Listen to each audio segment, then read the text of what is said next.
ഇടുക്കി ചിന്നക്കനാൽ ടാങ്കുകുടിയിൽ കാട്ടാനയാക്രമണത്തിൽ ഗൃഹനാഥൻ കൊല്ലപ്പെട്ടു. ടാങ്കുകുടി സ്വദേശി കണ്ണനാണ് മരിച്ചത്.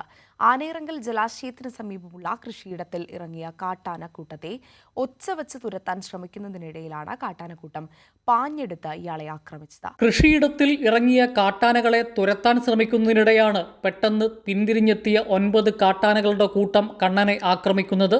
കാട്ടാനകൾ കണ്ണനെ തുമ്പിക്കൈകൊണ്ട് അടിക്കുകയും കാലുകൊണ്ട് ചവിട്ടുകയും ചെയ്തു. ആളുകൾ ബഹളം വെച്ചെങ്കിലും ആനക്കൂട്ടം വേഗത്തിൽ പിന്തിരിയാൻ തയ്യാറായില്ല. ആനക്കൂട്ടം പിൻവാങ്ങിയ ശേഷമാണ് കണ്ണനെ എടുത്ത് റോഡിൽ എത്തിക്കാൻ കഴിഞ്ഞത്. നാട്ടുകാരുടെയും വനംവകുപ്പ് ഉദ്യോഗസ്ഥരുടെയും നേതൃത്വത്തിൽ കണ്ണനെ അടിമാലി താലൂക്ക് ആശുപത്രിയിൽ എത്തിച്ചെങ്കിലും ജീവൻ രക്ഷിക്കാനായില്ല.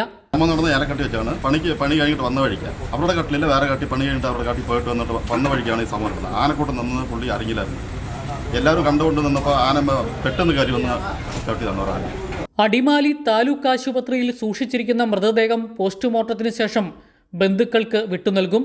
കഴിഞ്ഞ കുറച്ച് ദിവസങ്ങളായി മേഖലയിൽ കാട്ടാനക്കൂട്ടത്തിന്റെ ശല്യം അതിരൂക്ഷമായിരുന്നു. 13ഓളം കാട്ടാനകളാണ് പ്രദേശത്ത് നാശം വിതയ്ക്കുന്നത്. ഏലം, കുരുമുളക് അടക്കമുള്ള കൃഷികൾ കാട്ടാനകൾ വ്യാപകമായി നശിപ്പിക്കുകയാണ്. കൈരളി ന്യൂസ്, ഇടുക്കി.